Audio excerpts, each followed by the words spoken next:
Hey guys, it's Londyn and thank you so much for coming past my channel and hanging out with me. Today's video is going to be a Top 5 Wednesday video. And if you guys don't know what Top 5 Wednesday is, it is basically a Goodreads meme that is hosted by Ginger Reads Lainey.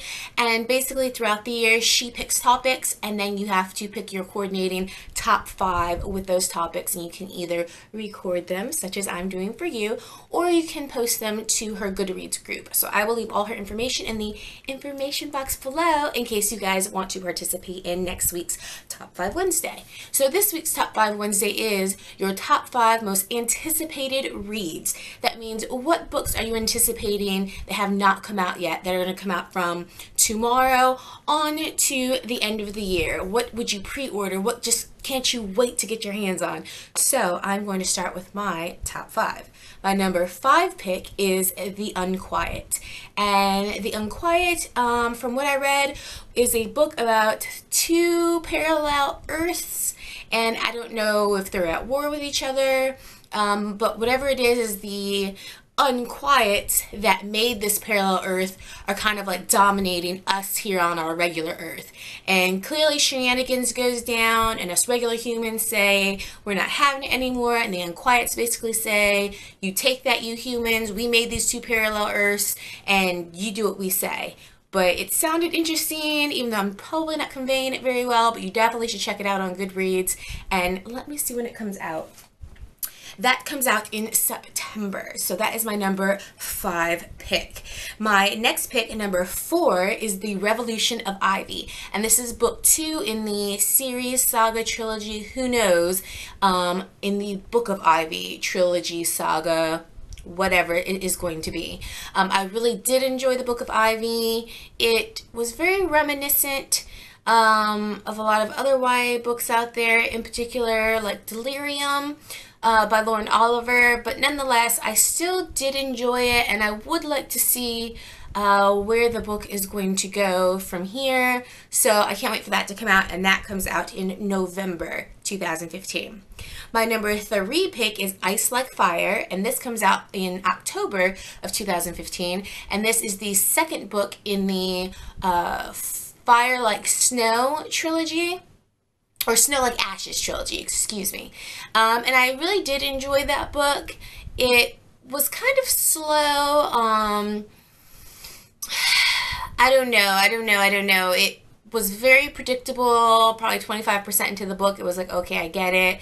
But it kind of was a little bit slow for me. I get where they were going. I like the idea behind the book, and it's the idea behind the book, and it is the book's covers that are really keeping me going here, and is what put it at top 3 for me. And so I want to see where it's going to go now that we've kind of roughed out the world. I want to see how book 2 kind of dives into it all, and if it's more of a smooth transition than book 1 was. So book 2 that I'm anticipating is Winter, and I cannot wait for Winter because Winter is the 4th book in the Lunar Chronicles, if you do not count the Fairest, the novella-ish book that came out. And I can't wait because this one takes place on the moon. I'm really excited. Cinder, I really loved. So I cannot wait to continue on and read Winter because I'm very excited for this book, and the cover looks like it is going to be gorgeous, and that comes out in November 2015. And my number 1 pick, of course, is The White Rose, and I believe this comes out in October 2015, and this is the 2nd book in the trilogy saga. Not sure what it's going to be, but The Jewel.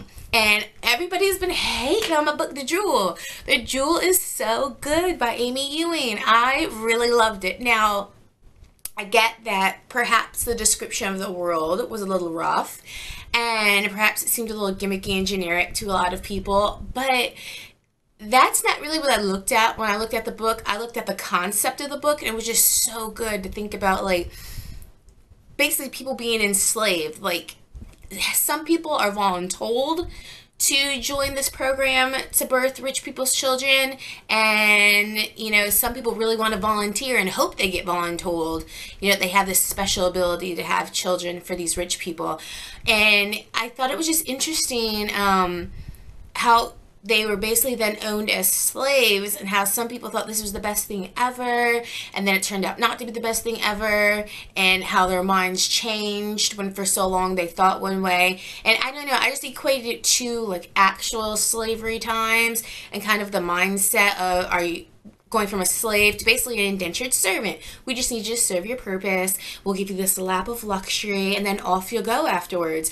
But it never turns out that way. You end up basically just being a slave. And that's kind of how I looked at the book when I read it. I looked at the concept of the book in real world terms versus looking at it as just this generic, oh my god, it has this, you know, quick, you know, fall in love story and this, that, and the other, and kind of just picking it apart. I just like to look at books sometimes as how do they relate to kind of real world scenarios, and how would I feel in that scenario, versus picking apart love triangles and fast love and kind of generic things that all YA books have, and we know that they're going to have from the moment that we pick them up. So yes, so that is my top 5 Wednesday, and those are my top 5 anticipatory picks. So if you guys participated, please let me know in the comment box below what your top 5 anticipated books are this year, and if any of your books were the same as mine. And if you have any questions, comments, or concerns about my picks, let me know in the comment section down below, and I will see you guys in my next video. Bye guys.